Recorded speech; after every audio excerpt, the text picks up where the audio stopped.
So if you are a furniture business owner, you know that December and January can be pretty slow. So how do we get through December and January? Well, in this video, I'm going to walk you through the strategy that you need to follow in order to thrive during a slow sale season and get ramped up as things pick back up. Let's dive in.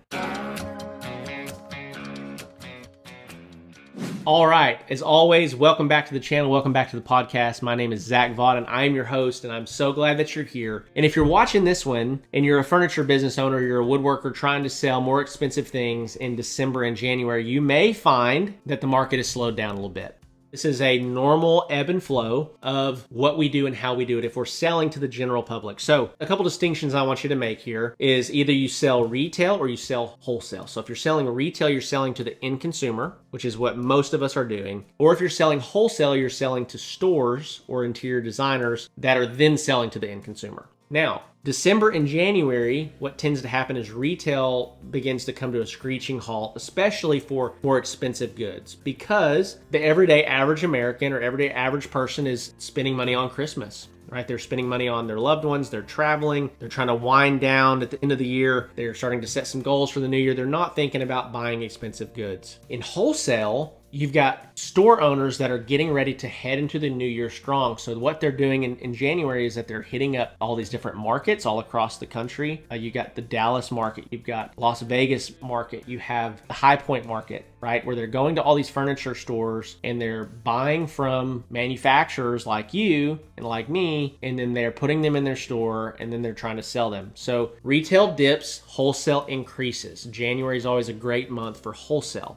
but you've got to go to the shows, you got to do the thing. It's a lot of work. And I don't necessarily know that there's always a lot of great payoff unless you have something really weird, really unique that no one else has really seen. But what I want to talk to you about is if we're not pivoting into wholesale, like let's say that we just want to continue to go down the retail vein, how do I get through a slow December and slow January? And so, because if I'm not selling anything, cash is going to dry up. I'm not going to be able to pay employees. I'm not going to be able to pay myself. I'm just trying to hold on for dear life until we get to the end of January and February. So I want to talk to you about really a 4 or 5 step process that's going to help you thrive through December and through January. Okay. So the first thing that you need to know is you need to try to head into that season, if possible, with more cash than normal and a large backlog of work. So what that means is that I'm really trying to ramp up my sales, ramp up my orders from, say, September to November. Also, by the way, that is the hottest season for selling dining table furniture, okay? From August, September, October, and into November, it's common for those to be crazy good months. So what we want to do is if we know that winter is coming, which it is, winter is always coming, winter is coming in December and in January, typically speaking, then we want to maximize that time. So we want to try to increase our ad budgets, get more sales than normal during that period of time, even if that means that we have crazy long backlogs, right? So let's say that your average lead time is 6 to 8 weeks. Well, what we want to do is we want to get your lead times up probably closer to like 12 to 14 weeks by the end of November, which I know a lot of you guys are freaking out like, oh, that's crazy. Well, it's not really crazy, because what we want to happen is we want to have a ton of stuff to work on that's going to provide cash flow to our business through December and through January, when front-end acquisition or sales might be a little bit slower. So we want to head into the slow season with a cash buffer, which hopefully you've collected a lot of deposits. You've got a big backlog to help sustain you, okay? Number 2 is that we want to focus on production, okay? So you're going to be getting less leads. You're going to be getting less sales.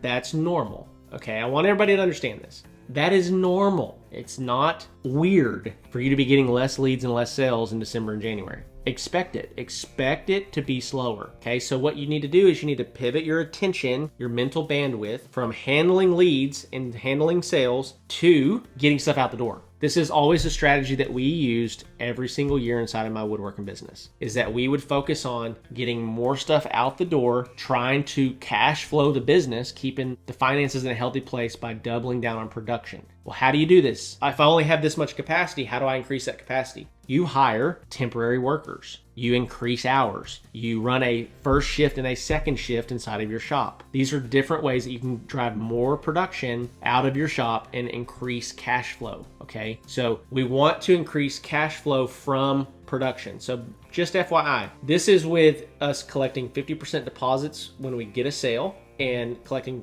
50% second half payments when we are finishing an order, okay, when an order has been completed. Okay, so if we're not getting cash on the front end anymore because sales have slowed, then we need to double up on production and start getting twice as much done. What else is cool about this is that by about the time you'll start eating through your lead times faster as you put more attention and more energy, more employees, more man hours toward getting stuff done. And what's going to happen is as you get to the end of January and February is when everything starts picking back up from a sales standpoint, which means you're going to have really low lead times right there, which is going to make it easier to sell. If you have low lead times, it makes it easier to sell. If you have long lead times, it makes it more difficult to sell. So that's number 2. So head into the season with a cash buffer and a big backlog, then we want to focus on production and getting stuff out the door. We want that to be the driver. And number 3 is we want to really pay attention to our cash flow. This is a huge issue that I see a lot of guys don't really do. They don't know they're in trouble until they've already been in trouble for 3 weeks or been in trouble for a month. We want to be looking at and forecasting into the future. Okay, if we get all these things done that we're trying to get done, how much money are we going to have?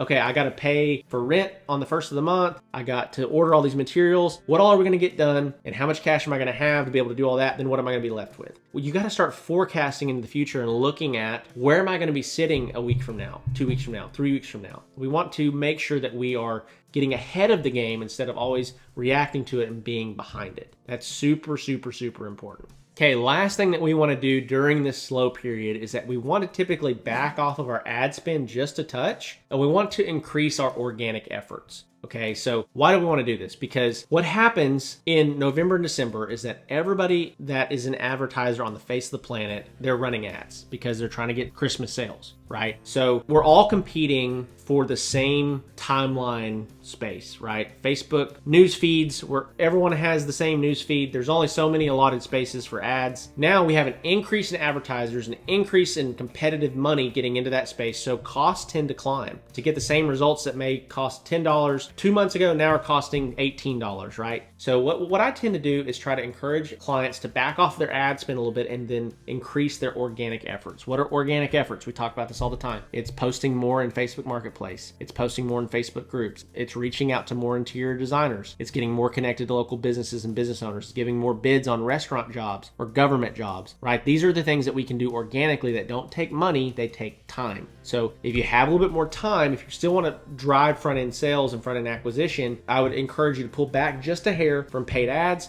and spend more time and energy on acquisition with organic methods. So when we get to December and January every single year, don't be surprised if you're a custom furniture business owner that things pull back from a sales standpoint. That is totally normal. It's to be expected. You should expect that and then be pleasantly surprised if you get more sales than you thought you were going to. That's the approach that I like to take. And then I want to double down on production efforts. I really want to manage and plan and forecast my cash flow more strategically, bring on temporary work, double up on hours, whatever it might be so that we can get more production out the door. And that is going to be what's cash flowing your business, okay? Now, something that you all got to know, that can't be the only thing that cash flows your business. You've got to make sure that you are focusing on acquisition the rest of the year.